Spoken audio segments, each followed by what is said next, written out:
Let's go to work. As barbers, we cut hair and fade all day.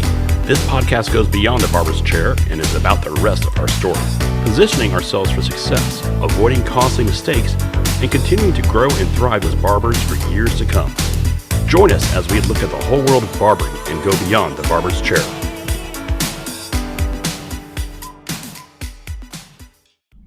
There are several of you who know me and know that I'm a really big fan of taking care of the body from the ergonomics standpoint to be able to make sure that I can keep cutting for years and years to come. I'm trying to avoid all the foot pain and hand pain and carpal tunnels. I've also been a huge proponent of massage therapy. When I had the opportunity to speak with Ian Williams over at Full Compass Massage, it was a real treat. Ian is not your standard massage therapist.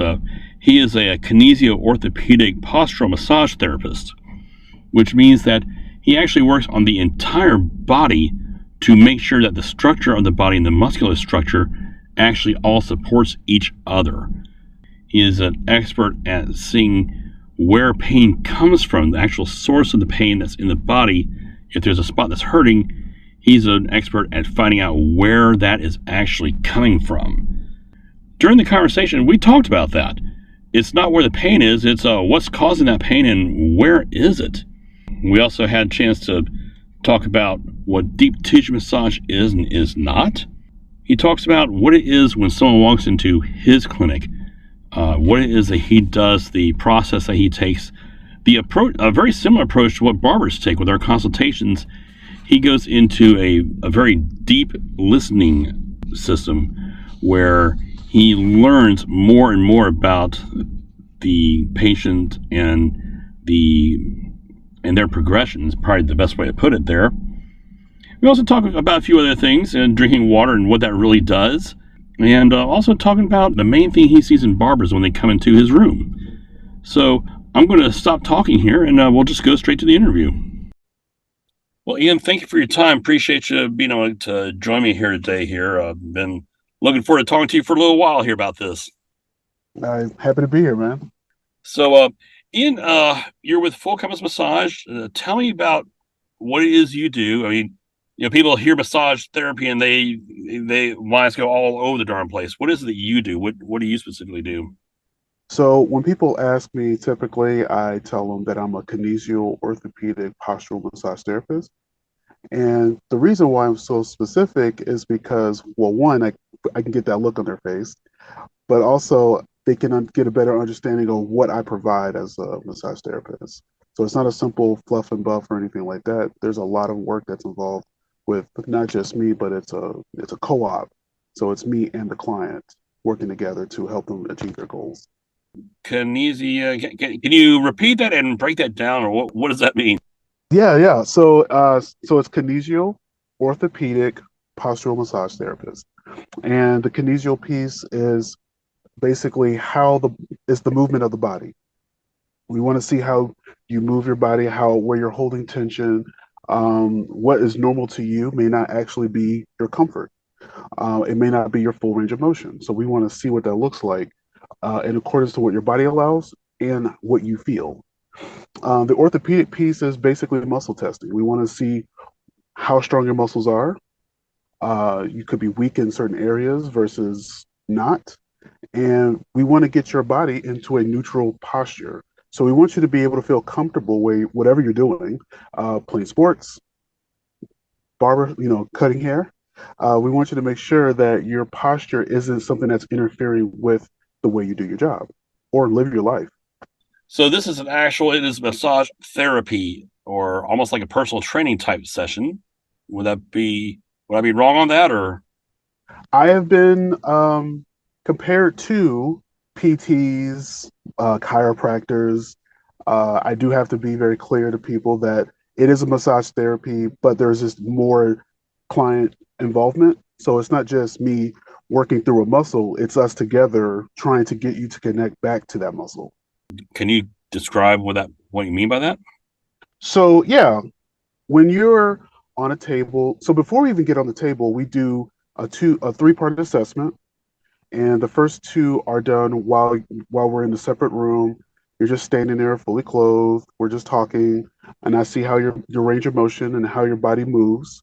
And then we also see we give you like an ego-less approach. We just tell you what we see. So if I see neck tension, if I see holding in the shoulders, I'll tell you what I see. You can correct me, or you'll validate it.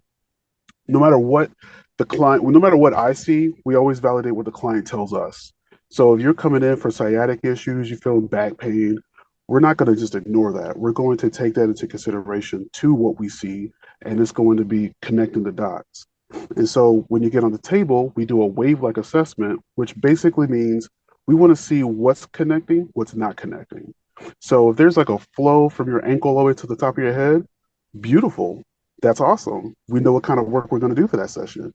But if it's a situation of a flow that's kind of interrupting, maybe it goes to the knee, maybe it goes to your hips, maybe it's skipping the hips and going straight to your neck and your shoulders, then that's a conversation we have to help you reconnect with your body. So we have to help you with your body awareness so you can become aware that you're not actually connecting or as well as you think you are.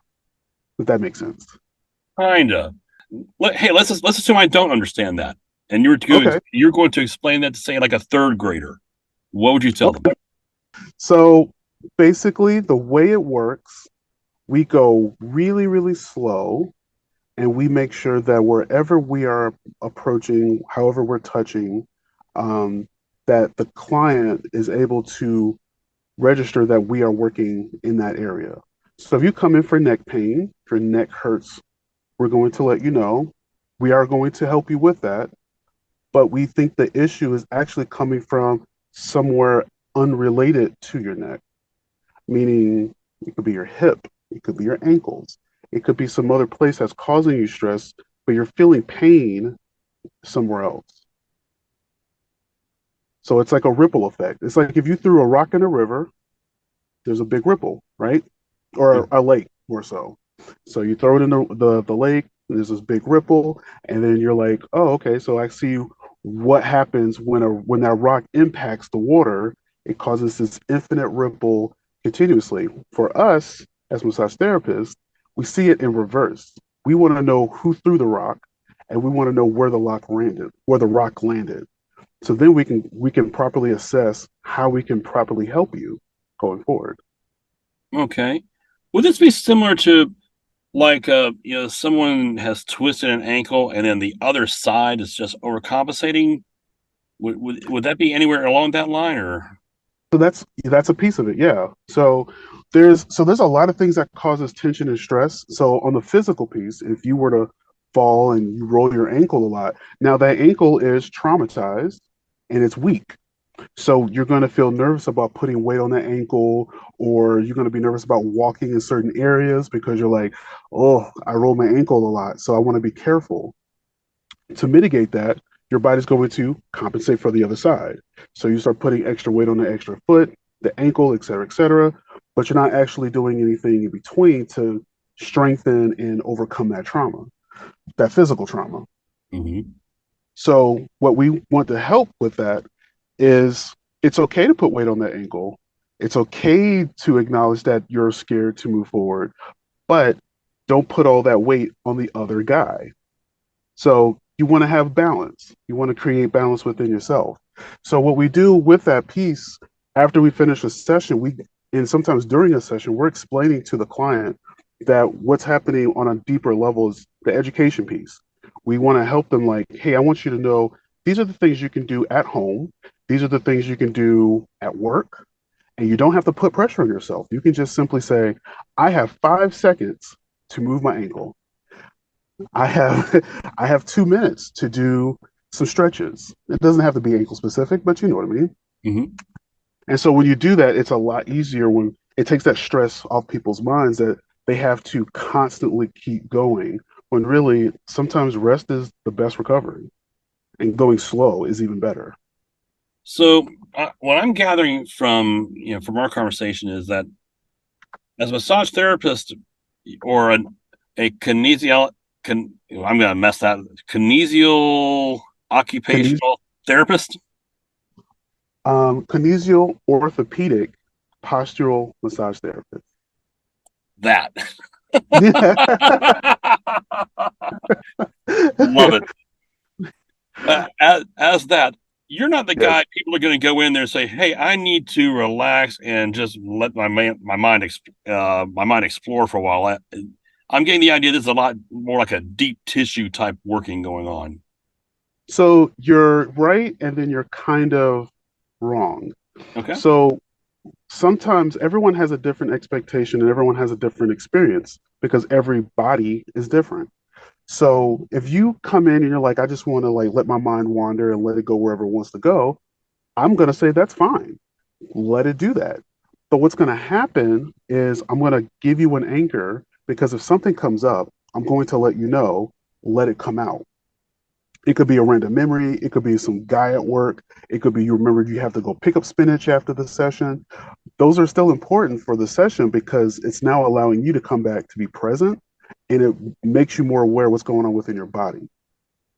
So I always tell everyone never make massage like it, our goal is never relaxation. We always tell everyone that it's never relax because like once you leave, then that starts to kick in. Then the body's like, okay, we're not working through a muscle. We're not trying to decompress. We're now in the state of healing. We can now finally flush and finally rest and finally relax.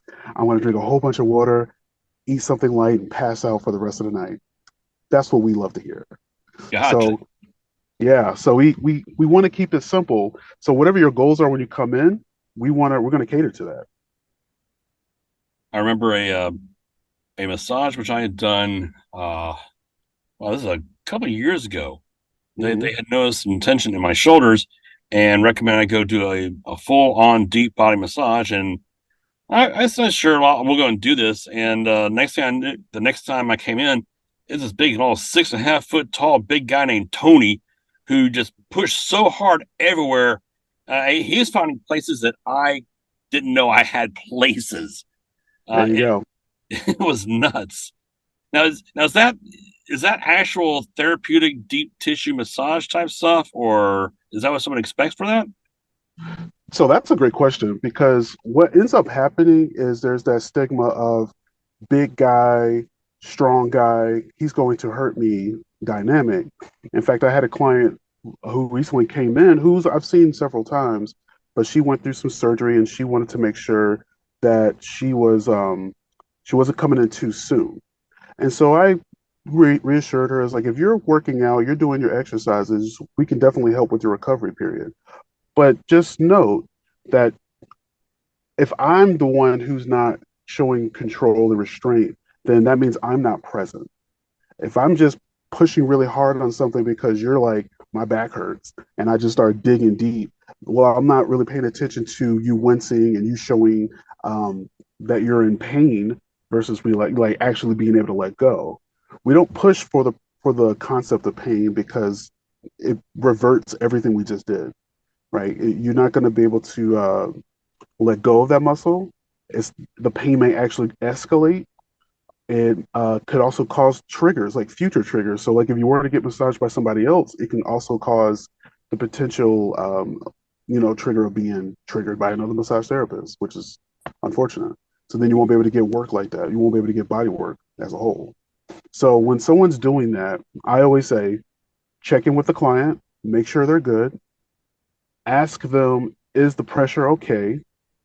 For me, I don't use one specific technique throughout the entire session. I'm switching up back and forth because one side could be really easy and I don't have to do nothing but just basic Swedish. But another part of the body, I might have to work a little deeper or do something like trigger point therapy where I have to do something a little bit more complex and it could be a little bit more painful, but we're not striving to hurt the client as a whole. So it's a matter of just being present overall that you just have to, again, go slow. I can understand some pain being involved with therapeutic massage. I mean, it's like going to get a workout. Mm-hmm. If you're not if you're not pushing the muscles to where there's something going on, some kind of soreness or something like that, then are you really working the muscles out, or are you just going through some motions? And I understand there's different schools of thought but you're trying to push the muscles beyond what they normally do in exercise. I just kind of equate that to this. Am I on base, off base? Where am I at with this? Yeah. So like even when you're like working out, what are your goals? Are you trying to lose weight? Are you trying to increase your mobility? Are you just trying to look good for the summer? Um, hell, even look good for the winter. I have these conversations with my clients, and a lot of them don't know what they're supposed to do in the gym. And so I tell them, if you don't know what to do, cut it back. Your first day in the gym or your first week in the gym should not leave you in such agonizing pain you can't go back for a week or ever again. So a Hmm. lot of times people push too hard, their muscles get super sore, they go home, then they go to work and they're still sore. And it's like, okay, but what did you do in between those workouts? And why did you push so hard? You can go outside for a 30, 45-minute walk. That could be your whole workout. Hmm. The next day you can start lifting weights, but you can lift just enough to where your body feels restriction or you feel a resistance, but then you don't have to do it to the point where, oh, I can't pick up nothing. I can't even pick up bread after this whole workout. You can just go just enough to where you feel a sweat and then you can stop. And then after that, focus on your recovery. That makes sense. Hmm. So let me bring it to the barber area here. Okay. So as a barber myself, I'm very I call it schizoparanoid. That's really not probably the best term for me to use, but I jealously guard the health of my feet, my legs, and my forearms. Hmm. And for a couple specific reasons here, the feet and the legs, I'm on them all day long. Yeah, Right. I'm gonna have the shoes, I'm gonna have the insoles, I'm gonna have the mat, all that. I'm gonna work with standing in the right posture the whole time. I want Hmm. to make sure those guys are in good shape because if my feet start hurting bad, then it's going to translate into everything I do. That's just a center point. And then of Right. course my hands and forearms, that's what I do. Those are my tools of the trade. And Yep. so I want to make sure that everything I'm doing with them is uh is making sure that they're in the best shape they can possibly be and at least risk of any kind of problems or anything like that. So for the longest time, I would I would ask for massages that would work specifically with those areas, and I got a puzzled look from the therapist whenever I'd ask them about that. It's like, yeah, I want to work these areas specifically, and they're just going right to work with everything else. I'm thinking, hey, wait a minute, did you not listen to what I'm saying? Uh, Yeah. am I where am I wrong on this? So the first thing to notate is that you are not wrong in any capacity. You're genuinely asking to be validated within your body before you even being touched. That is number one. And you deserve to have that. Not because you're paying for this session, not just because of that, but also because someone is putting their hands on you and you're giving them consent to work on you. Can you please pay attention to the things that I'm asking you to work on? It's just like when you go to a mechanic and they just start doing stuff to your car and you're like, I am literally here for an oil change. That's it. And it's like, well, we already took apart half of your engine, so you're gonna be here for a little bit. And it's like, Okay. oh, okay. So for me, looking at you, I would take a different perspective. I would simply ask you how you're doing because you're human and I have to treat you as such.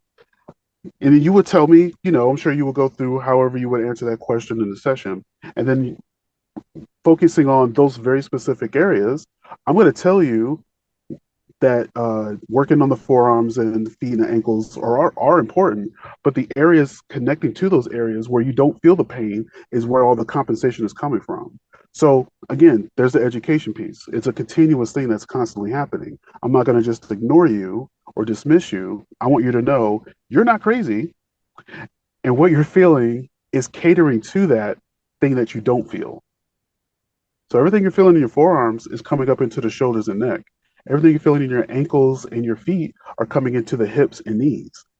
And 1000% is coming into the torso because your breathing is going to be affected by all this as well.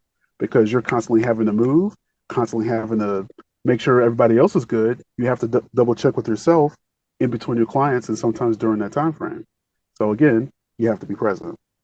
In your experience with barbers, is there anything that you've seen that's like recurring or something you see happen more often with barbers? Things that maybe it's just something we're not thinking about that maybe we need to do something different, like standing postures or whatever. I've noticed what's interesting is you guys fall in the same categories as us. So a lot of people look at massage therapists, oh, your hands must hurt so bad after doing all those sessions. And I'm usually like, well, my pain usually comes from my hips all the way down because I have to have good posture. Otherwise, I'm going to jack up my entire back and then I can't work. So when I see hairstylists and barbers come in, their issues, you guys do talk about similar things, but what shows up is the neck and shoulder, the mobility in the neck and the pain in the shoulders is what comes up the most because you're doing micro macro movements constantly for 8 to 12 hours a day. So the number one thing I would say for you guys to focus on is check in with your mobility and check in with your ability to rest in between sessions. Like, are you stretching? Are you opening up your fingers? Are you opening up your shoulders, et cetera, et cetera? Because if you're opening those areas up or you're taking breaks, it's a lot easier to do your job to work those longer shifts. So that would be the number one thing I would say. Check out your neck and shoulder mobility and go from there. Are there certain stretches that can be done like in a moment in between cuts? Because there's a lot of days. I mean, I'm usually pretty booked out, which Mm-hmm. means I'll walk in and I'm gonna pick up the shears. I'm gonna be cutting all day long, and then I'll put them down and go home. And it's pretty much Yeah. the way my days usually go. So there's not like a whole lot of time in between them. Are these stretches really like simple? Here's a little thing here, here's a little thing there, or So there's a little tip I always give everyone for their stretches. We do have very specific stretches. We do have a YouTube channel that we actually share with all our clients. But to keep it easy, if you're doing one specific movement, let's say you're rotating your palm upward, uh, and you're constantly, doing this movement or something like that because you're using scissors, then you would do something that would be the opposite. So you would want to focus on opening up your hand and rotating your palm down. So like thumb down movement, just to start with. So you want to think in terms of like when you go to work, it's a workout. When you're done with that workout, you want to do a cool down. That cool down is essentially letting your body literally cool down instead of just going from a full stop.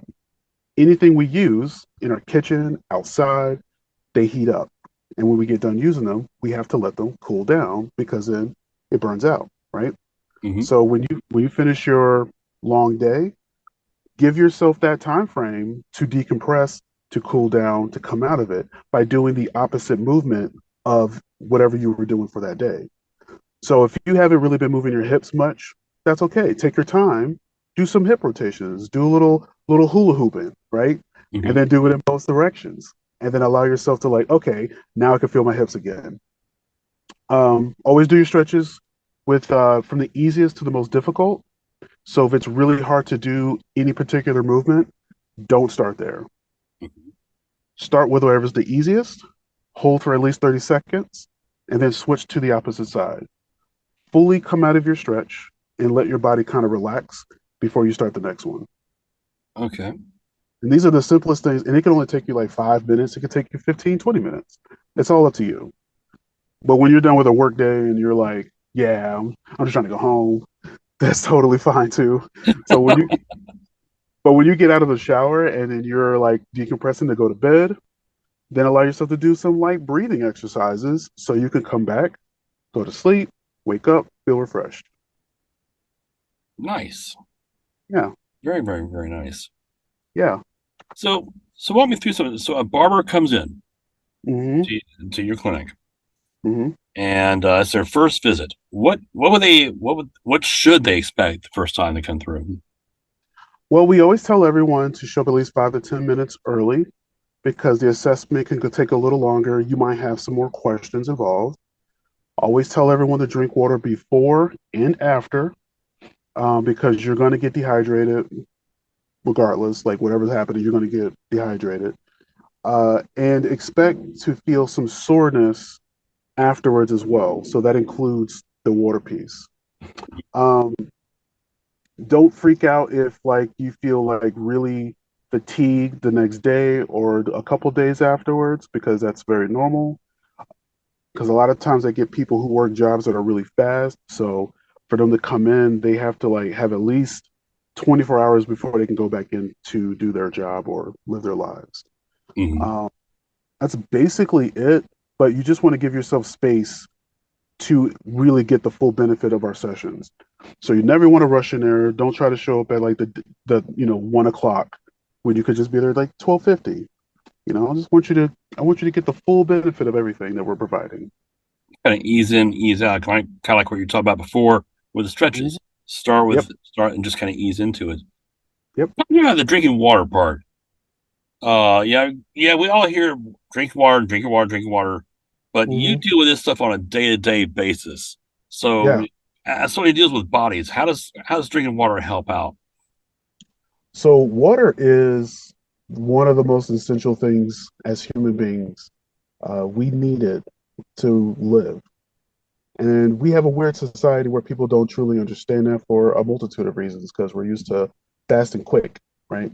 So when clients come in and they're not used to drinking water on a regular basis, it's not like we judge them for it. We actually have a water filter container. So we just like, hey, here's some water. Take a sip, enjoy it. It's triple filtered water. It's fancy stuff. And so that way, if they don't drink it at all, they can at least have the idea, like, you know what, I'm going to drink some when I get home.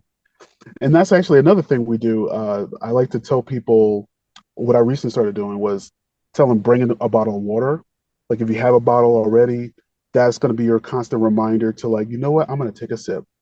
And 9 times out of 10, clients do bring their water in. So also, another fun thing I tell people to do is to drink twice as much water after the session because there's so much getting worked through. So we're breaking up a lot of stuff, and once all that stuff gets broken up, it needs a place to go. So balancing out the fluid within your body, drinking water helps with that as well. I'm sort of trying to think of the anatomy courses we had taken. We didn't exactly go through all the lymphatic systems and things like that. We just do it was there pretty much. Right. Is water a big part of that as far as just flushing things out through that, or how's that work out? So water is as a whole is just 100% essential. You just want to be, and it doesn't always have to be water. So that's the other part. We like to say stay hydrated. So it can be the food you're eating. It could be a lot of fruit you're eating, water-based fruits, oranges, cucumbers, strawberries, etc. Those things are providing a lot to your body. It's keeping your joints fluid. It's keeping your head dehydrated, so you're not worried about headaches. You're not worried about dry mouth. You're not worried about hunger as much. So it's keeping your flow moving. Is there anything we haven't talked about that you want to make sure we do? I would love to see more barbers, to be honest. Um, and because I know a lot of you guys really do need the TLC, and the education would like 300,000% help your bookings. So yeah, I would if you know people who are willing to come in or looking for help, I'd be more than happy to help them out. Specifically for barbers, how does what you do, how does it help barbers specifically?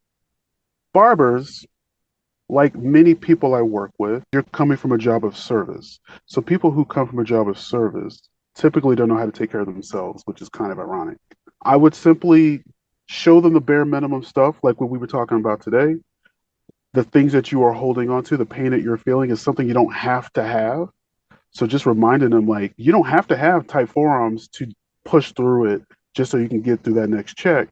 You can do some stuff at home. You don't have to see me every single time. And as a matter of fact, if you are doing better, we actually push our clients out further. So, as barbers, I would like to see them really strong in the beginning.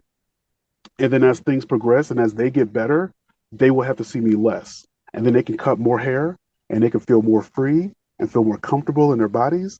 And that would actually bring me a lot of joy to help you guys out. And you might have just answered this question. When you see barbers come in, Mhm. what is the main issue that you're seeing with barbers? When you see them, they get on your table, or you're talking to them, or you're doing your assessments. What's the main thing you're seeing happening? Well, I did mention earlier I see a lot of neck and shoulder. Hmm. Uh, and one of the other things that I do see is sometimes the areas that they complain about is not always the same. It's not always physical. Sometimes it actually shows up from like a stressor, like a client they work with that's not really a client they want to work with, but due to circumstances, they always have to work with them. So it causes their bodies to become really guarded and it makes it harder for them to work. And so by talking about it, it actually does help my job a lot easier because now they can identify it and I can help them come back into their body a lot easier. So that's actually, even though I think you did ask me earlier, that's totally fine because that's a great follow up because the emotional piece, the outside factors that messes with you guys is also a big deal. So yeah, the biggest thing is probably working with those clients you don't want to work with, but you kind of have to. That messes with with the not the therapist with the barber. And when it messes with the barber, it can affect their performance as barbers throughout the entire day. Oh, absolutely. Do you find that people do a lot of talking through their stuff while they're on your table? It's a mixed bag. Sometimes first time clients will talk my ear off about random stuff. And then the very next session, they're talking about hyper specific things that's happened to them. I always like to give them space to talk about whatever they want to talk about because it's not a place of judgment. It's not about me. It's about them finding their true selves within these sessions. And ultimately, it can be about movies, it can be about their job, it can be about something deeper. And we want to open that space for them so they can receive that, that unconditional care. Now, you're based out of Atlanta, right? Yes, I'm on La Vista Road currently, Hmm. uh, near Tesla, one of the Tesla service shops. Okay, gotcha. Is Mhm. that still Decatur, or what part of It's town is that? North Decatur. North Decatur? Uh, yeah, so our address is 1610 La Vista Road. Hmm. Uh, we are considered Atlanta, even though we're like 10 minutes from Doraville. So if someone wants to get in touch with you, if they want to Mhm. get if they have any questions or want some clarification, what's the best way? I mean, is there social media, phones, anything like that? Best way to reach you, or The best way for me right now is through email. hmm. My email is Ian at fullcompassmassage.com. And my phone number is 423-939-9645. I'll make sure all your information gets into our descriptions and anywhere where we are referencing part of the conversation here. Certainly, Okay. we'll have that out there for you as well. Is there any social media where people can find you or anything like that? Working on the social media piece, setting up my Instagram, which is currently called Enhanced Souls Massage. And I'm not on there often, but that is changing in the near future. All right, on with that. Okay, excellent. One of my favorite questions to ask is, is there anything that you wish I would have asked you, which I did not? I don't know.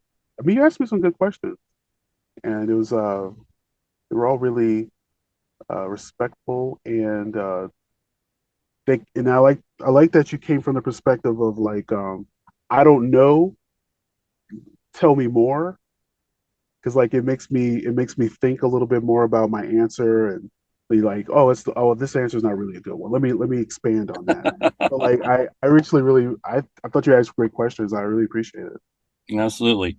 Well, that's the whole thing because I'm trying to provide something for barbers where barbers can actually get the things that barbers need. You know, Hmm. whether they can come to your table or whether they're in another state or wherever it is. Because I'm not everyone's barber. You're not everyone's therapist. But and it's a great way to be able to get information out to people that's useful, like on a day to day basis, some things that they can do even on their own in between visits or whatever, anything like that. So Yeah. just like we barbers say, we're not everyone's barber. If 10 people came to you right now and said, "Hey, I need to be seen this afternoon," that might be a really tight schedule there. Uh, Yeah. how does someone go about selecting the right massage therapist for themselves? Uh, Another great question. So I've, from my experience, it really has to come from a place of what your goals are, what you are looking for. And it doesn't always mean like I'm going to fire you if you don't meet your own goals, kind of a thing. We're not going to punish you. But if you're coming in and you're dealing with a lot and you're looking for some type of relief or even just simple validation, just simply being validated, yeah, you're great. We'll happily talk to you. We'll create that space for you.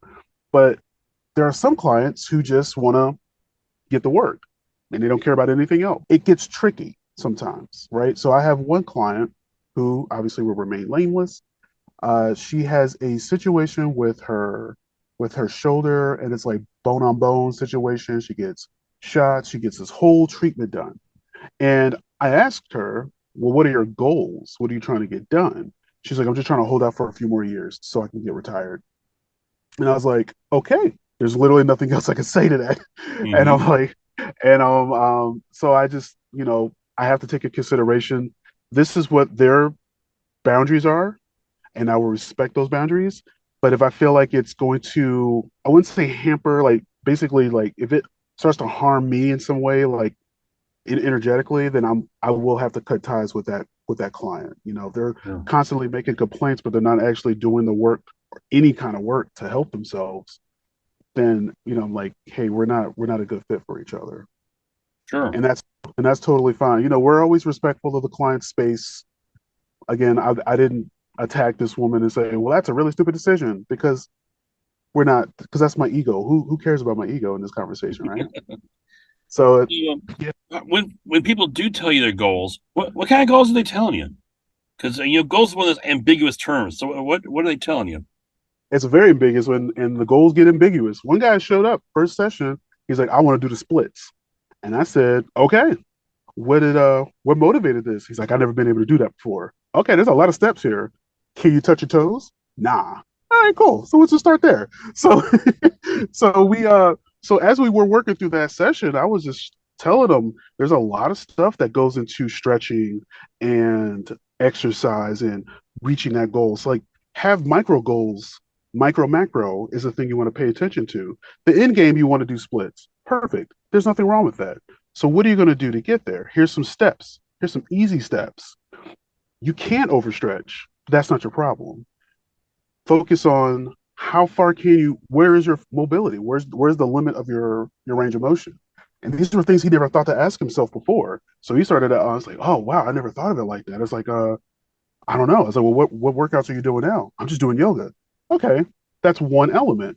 Now add in three others. Add in one other one. Now you got a utility belt with me included, with whatever you're doing at home, with whatever other practitioner you might be seeing. So now you got a whole utility belt. Now you look like Batman of the fitness gurus, and you can actually take care of yourself on a better level. So you're asking less questions, you're showing more action. So we can actually say this is achievable regardless of my age, and I don't have to hurt myself or kill myself to get there. Along with that train of thought, so like in Mhm. the barber's chair, if someone sits down, and some of the guys will come in and they'll tell me, "Hey, I want a lineup. Hit me a mid fade, two on the sides, inch on the top, or take a quarter inch off anywhere." And we're a bunch of guys. We have no idea what an inch is, but there you go, right? Right. We just kind Yeah. of work through it, right? Right. Now, but there are guys who come in who really don't really know what they want. So I'll Hmm. ask them some questions and try to get some ideas of what it is they're doing, like their routines in the morning, what kind of work they're doing. So I have an idea of who's looking at their head, and that Right. sort of thing, and try to make decisions accordingly. But probably best, the best ones that give me an idea of what it is they're trying to do that don't already Hmm. know what it is they'll show me pictures. They'll show me, hey, I'm looking for something like this. I'm looking for something like this. And the absolute best will show me the pictures of what they don't want. So I have a better idea of what it is that I'm doing with that session there, Hmm. and I've already ruled out a whole lot of things. Here's the directions we're going to. I guess what I'm trying to figure out is if a barber is going to go to a massage therapist Hmm. without without just saying goals, although that might be the right term, what kind of information can the barber give the massage therapist that'll help the massage therapist have a better idea of what that barber needs and or wants? So if you're whether you're a first time client like receiving massage or you've seen 100,000 of them and you know exactly what you think you're going to expect, it's all the same, right? You could just be trying to get relaxation. You could just have no idea what you want. That's where the three-part assessment comes into play. That's where the deep listening method is utilized to its maximum. So if you show up, let's say you walk in my office, we've already talked before, you got your bottle water with you, and you're like, I'm like, so how you doing? Yeah, feel a little tired. Okay, cool. I'll have you. The first thing I'm gonna do is I'm gonna tell you. I'm just gonna do a quick assessment, see what I see. You can tell me if I'm wrong or if there's something you want to talk about. And I immediately will point out 3 to 5 things that I see going on with their body. How's your lower back? Do you feel some tension there sometimes? Are you a dancer? Did you have an accident when you were younger because your ankle looks a little off? It opens up a conversation. And so when I bring up these little pieces, it's like, oh yeah, actually, this and this happened. Oh, and I got hit by a car. And how did you even know that? That was like 20 years ago. And I'm like, ha ha ha.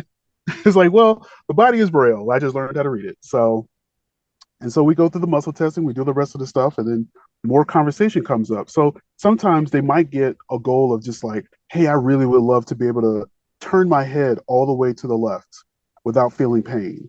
It could turn into, I just want to not be hurt. And it can be vague sometimes. It's actually okay. Because over time it does become more specific. So if you don't know, or if you do know what you want, you can still go see someone and still receive the education and the proper care to help you out. You mentioned something which got my attention. Ooh. The deep listening method. Talk to Yes. me about it. What is it you're doing? How you make that work? What does that look like in your world? So so to simplify the term, think of me more as a an assessment focused massage therapist. And with the deep listening method, it was created by Alex Statler, who is my friend and mentor. He created this method to get rid of the ego of the massage therapist to allow us to look at the client as a whole, to see what's going on with their body as it sits, as it rests, as it moves. And as we do that, it gives us way more utility to how we can properly approach all of our clients because we know not everybody is the same. So why would we treat everyone in the same light?